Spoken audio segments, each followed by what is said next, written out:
Thanks to our friends at The Motley Fool for sponsoring this video. Visit fool.com/ASYM for the top 10 stocks to buy right now. I can't believe that I am saying this, but I am considering buying shares of Crocs. Yes, the shoe company with those iconic shoes that don't seem to be a fad because the fad keeps going on. The stock is actually really attractive, and the company's recent earnings results showed that revenue continues to grow. They continue to execute really well. So I wanted to dig into those results and why I'm looking at the stock more closely today. My name is Travis William. Thanks for watching Asymmetric Investing. Please subscribe here on YouTube for all my content.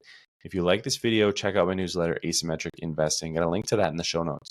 And I want to start with the earnings release before we get to the presentation. Here are the numbers that came out in late July for Crocs. Revenue up 11% to $1.07 billion. Crocs brand revenue increased 14%. So that was actually better growth than the company overall to $833 million. And there was really strength across the board. Asia was up 39%. North America was up 13%. So just really solid results. What I'm really impressed by is these gross margin numbers, nearly a 60% gross margin compared to 52% a year ago. SG&A expenses, $302.8 million from $250 million a year ago. So not quite getting the operating leverage that you might like with that kind of growth. Something to keep an eye on in the future. But look at this, earnings per share, $3.39 per share versus $2.58 a year ago.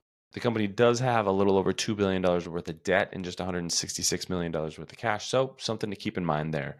Let's look at some of the trends that management gave in the presentation. And this is Asia Pacific revenue. You can see that this is a 30% compound annual growth rate. And for the last 12 months, $567 million in revenue. So just continues to be a great growth market for Crocs. Hey Dude, both direct to consumer and digital segments continue to grow really well.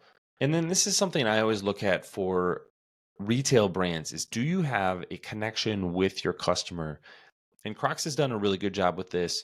You can see that across the board, digital share of revenue and growth in those digital channels are in the teens at the low end, and Hey Dude is at 37%. So really strong results from a digital perspective, which is what I really want to see with a company like this. But this is what makes the stock ultimately really attractive to me. From a valuation perspective, Crocs is trading for 8.9 times trailing earnings, and for next 12 months estimates, it's trading for 7.4 times, according to data collected by Koifin. On an enterprise value to sales standpoint, we're trading at about 2.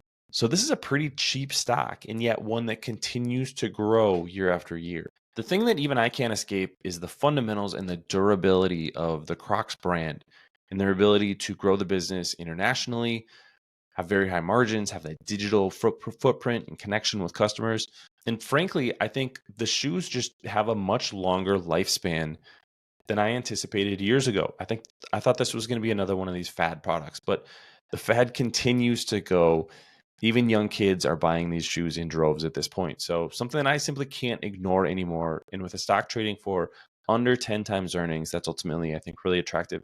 That debt level is a bit of a concern. So want to keep an eye on that in the future. Would like to see management continue to pay that down.